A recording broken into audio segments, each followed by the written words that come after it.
Adapun karomah Sunan Gresik yang ketiga adalah menghancurkan patung dan menyembuhkan orang sakit. Suatu hari, Sunan Gresik mendengar kabar bahwa di desa tertentu masyarakatnya telah murtad gara-gara diserang penyakit menular. Adanya penyakit itu telah membuat penduduk di desa tersebut mempercayai dan menyembah arca atau patung yang dianggap memiliki kekuatan. Kekuatan yang dapat menyembuhkan orang sakit dan memberikan penyakit. Mendengar hal yang tidak baik ini, Sunan Gresik langsung berangkat menuju ke desa tersebut. Sampailah Sunan Gresik di desa orang-orang yang sudah murtad.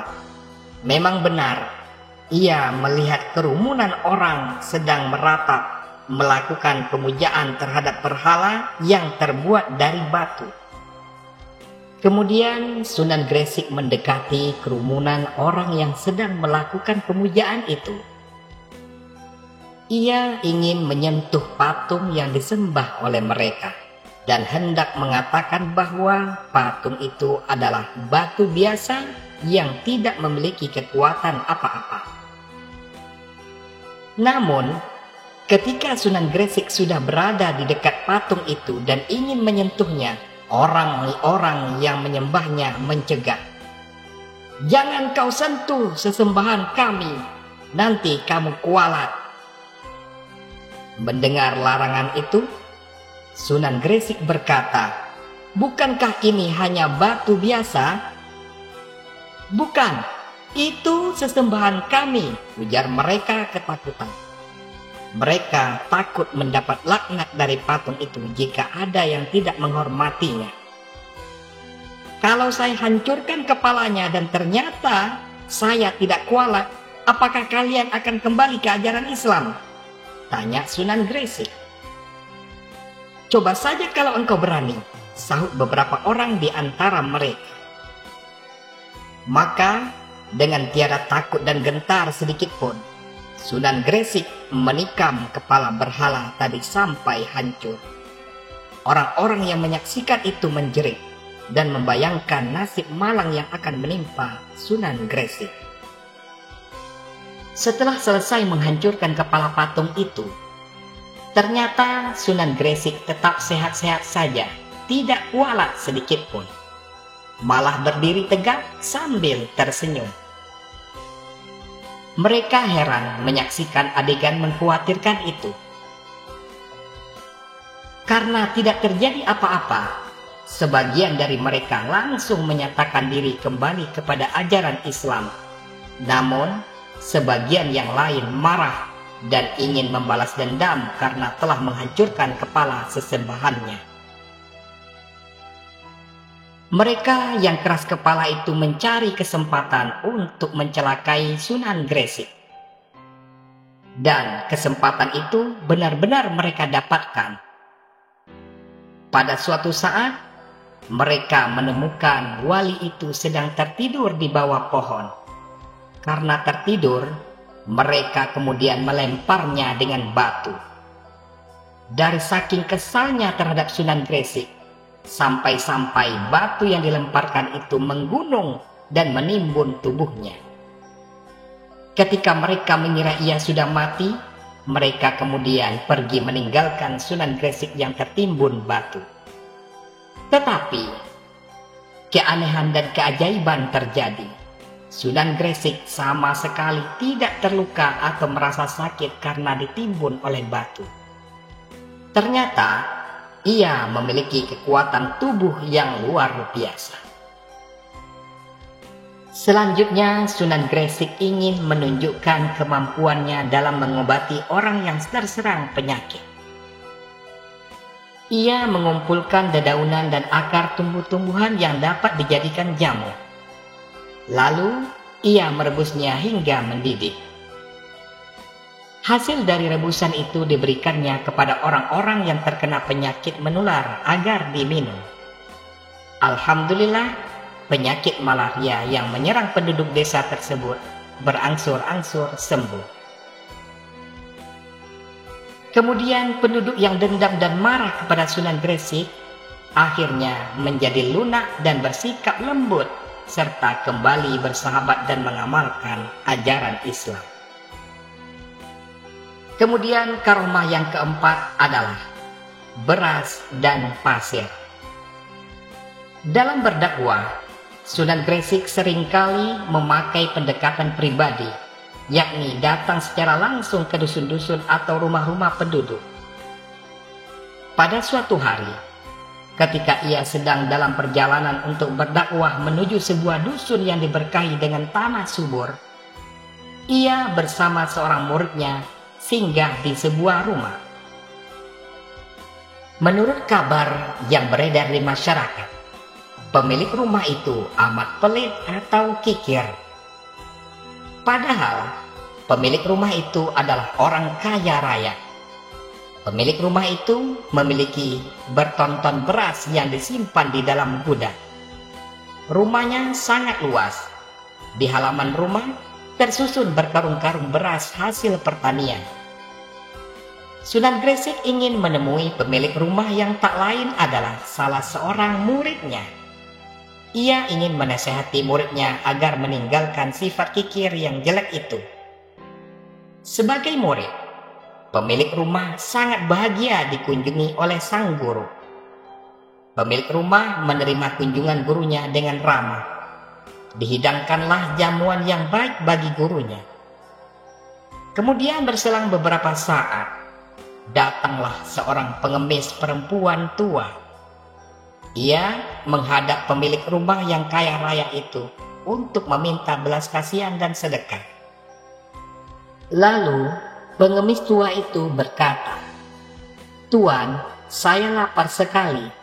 Bisakah saya minta sedikit beras?" Namun, pemilik rumah yang banyak berasnya ini menjawab dengan ketus, "Mana beras? Saya tidak punya beras. Karung-karung itu bukan beras, tapi pasir," ujar orang kaya itu. Pengemis tua tertunduk malu dan sedih. Ia seolah merasa dihina karena permintaannya disambut dengan perkataan yang mengada-ada. Ia pun beranjak pergi dengan langkah gontai.